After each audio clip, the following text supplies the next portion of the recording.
History tells us America became the world's greatest superpower. But what if that never happened? Imagine July 4th, but the streets are completely silent. No barbecues, no parades, no fireworks.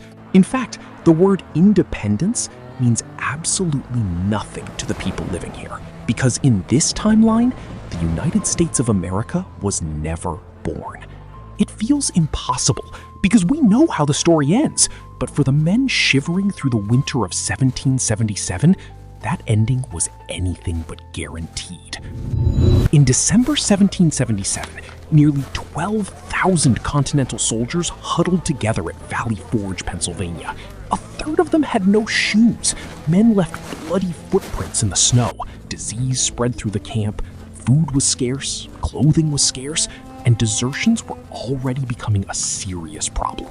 Every one of those details is real history. In our timeline, help arrived just in time.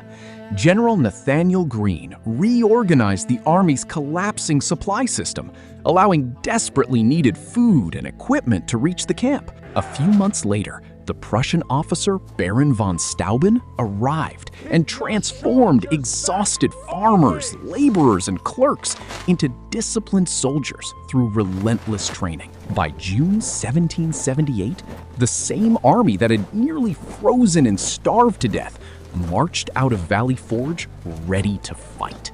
Now imagine the story taking a different path.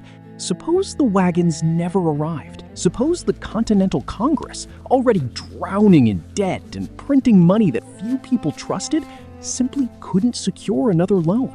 Imagine the supply system continuing to fail, while the desertions grew worse every week. By the spring of 1778, the Continental Army doesn't recover. It simply dissolves. Thousands of exhausted soldiers abandon the cause and return home, leaving only scattered pockets of resistance with no organized force capable of challenging the British Army. That single change reshapes everything. Without a functioning Continental Army, however, France has no reason to gamble on a losing revolution. The American victory at Saratoga had convinced France that the rebellion might actually succeed. That victory persuaded the French government to provide money, weapons, soldiers, and eventually a navy. The alliance never happens. The French fleet never crosses the Atlantic. French gold never fills American coffers. The muskets never arrive. Without France, there is no Yorktown. Without Yorktown, there is no decisive American victory. The Revolutionary War doesn't end with one dramatic surrender. Instead, it slowly dies. By 1780, British forces have quietly reoccupied every major port along the Atlantic coast. The Continental Congress has nowhere safe to meet, and the rebellion fades away. Historians still debate how close the real Continental Army came to collapsing during that terrible winter. In this version of history, it never recovers at all. What about George Washington? No one can know for certain, but historians who have explored this alternate history generally agree on one point. Washington almost certainly never returns quietly to Mount Vernon. Some believe he would have been sent into exile, allowing Britain to remove its greatest military opponent without creating a martyr. Others argue he might have faced trial and spent the rest of his life imprisoned, slowly disappearing from public memory instead of becoming the father of a nation. The same uncertainty hangs over the other revolutionary leaders. John Adams, Thomas Jefferson, and Benjamin Franklin were abroad during much of the war, making exile a likely outcome for at least some of them. Whether through imprisonment, permanent banishment, or negotiated settlements, the leadership of the revolution simply disappears from public life. The Continental Congress doesn't fall in one final heroic battle. It quietly ceases to exist, remembered only as the failed government of an unsuccessful rebellion. With the revolution over, Britain begins rebuilding its authority across North America. The first symbol to change is the flag. Most people imagine the stars and stripes as America's first banner, but that's not actually true. Before it existed, the Continental Army fought beneath the Grand Union flag. which prominently displayed the British Union Jack in its upper corner. It represented a people who were still deciding whether they sought reconciliation or complete independence. In this timeline, that break from Britain never fully happens. The Union Jack never disappears. Instead, it remains the defining symbol of British America. The next change comes through money. Before the Revolution, the colonies already conducted much of their business using British pounds, shillings, and pence. The continental dollar was created specifically to finance the rebellion. Without a successful revolution, that currency quickly vanishes. British sterling once again becomes the standard throughout North America. Then comes government. Royal governors return to the colonies they had fled during the war. Colonial assemblies survive in some form, but Parliament has learned a painful lesson.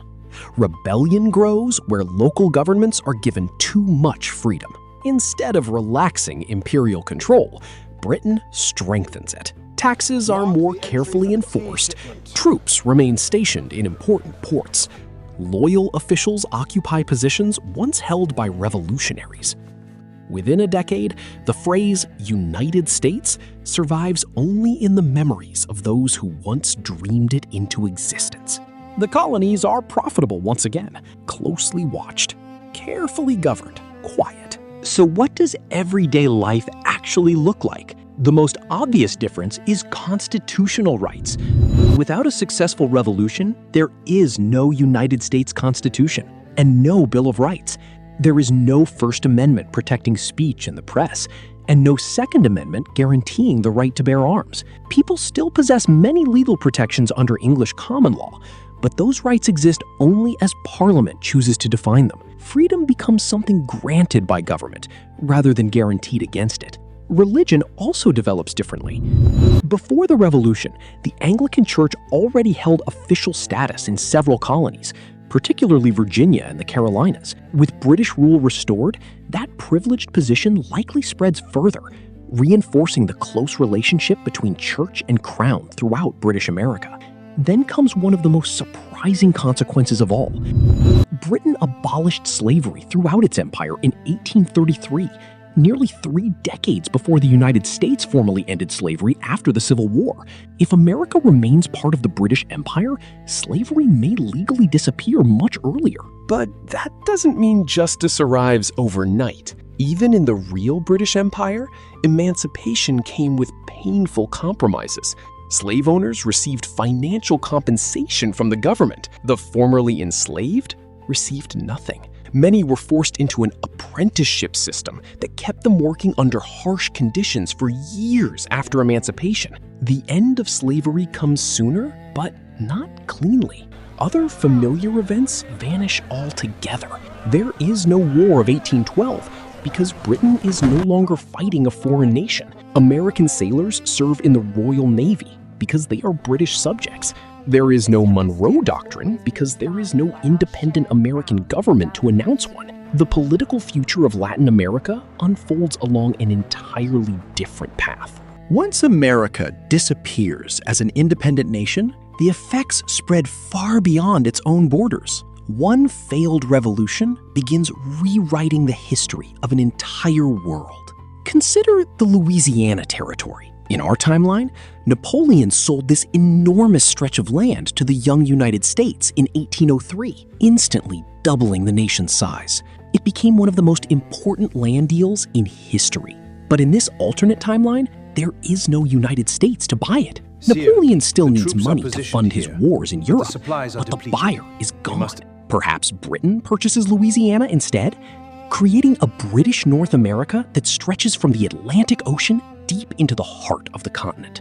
Perhaps France holds on to it for another generation, or Spain regains influence over the region. Whatever the outcome, the map of North America looks nothing like the one we recognize today.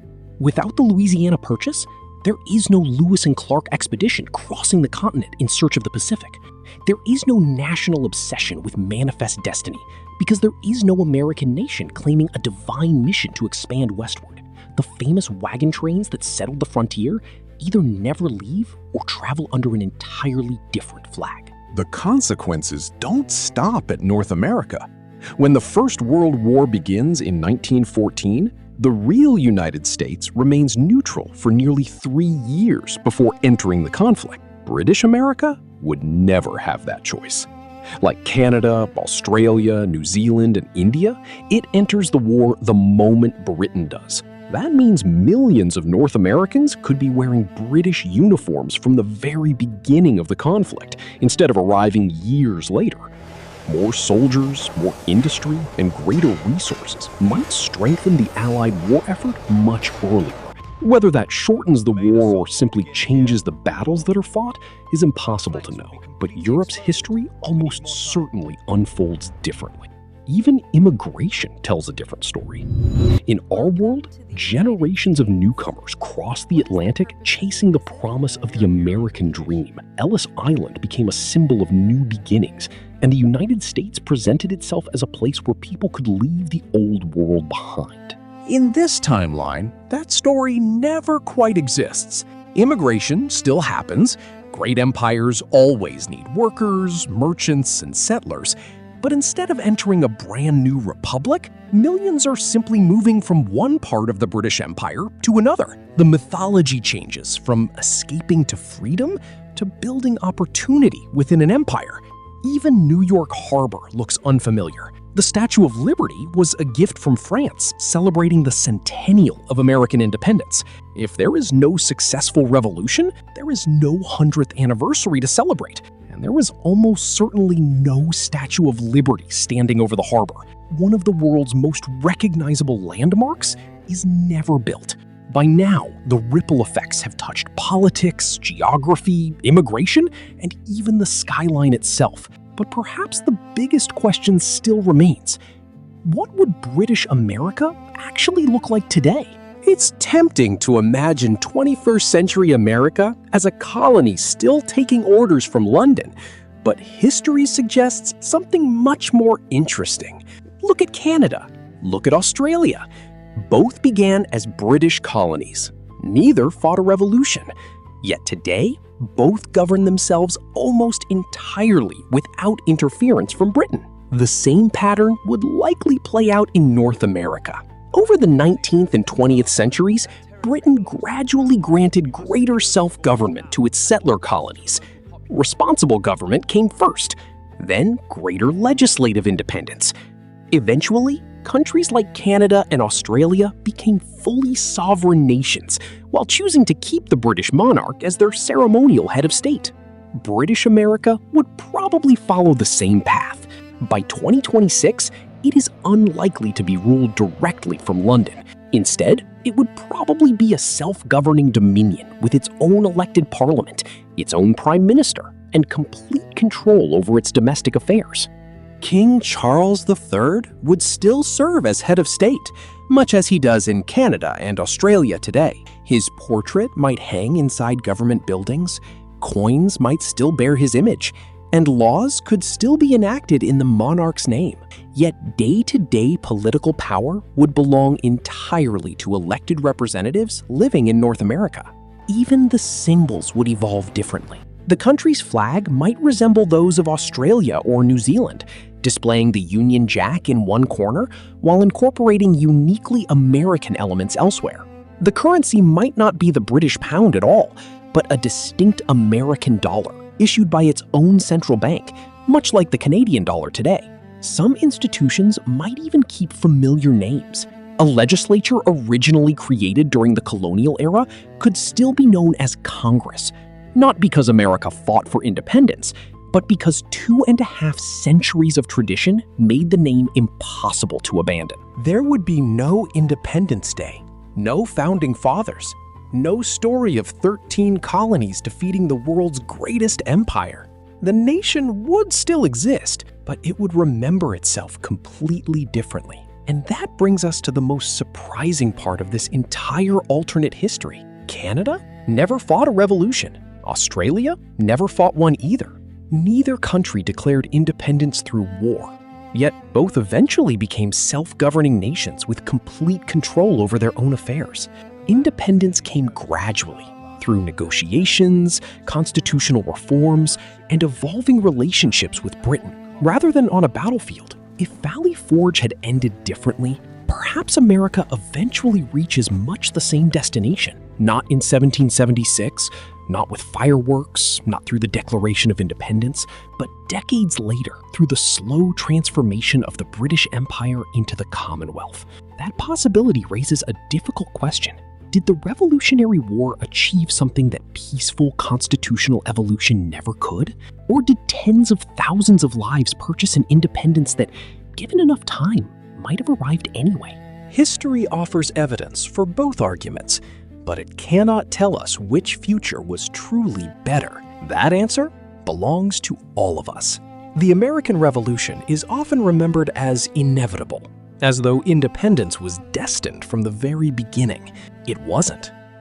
A freezing winter at Valley Forge, a handful of supply wagons, a Prussian officer willing to train exhausted volunteers, a French king convinced to gamble on a distant rebellion. Remove just one of those pieces, and the entire story might have unfolded differently.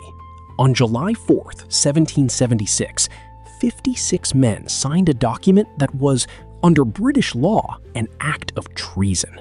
They knew exactly what they risked if they failed. If you enjoyed exploring this alternate history, let me know in the comments. Would you have signed the Declaration of Independence, knowing it could cost you everything?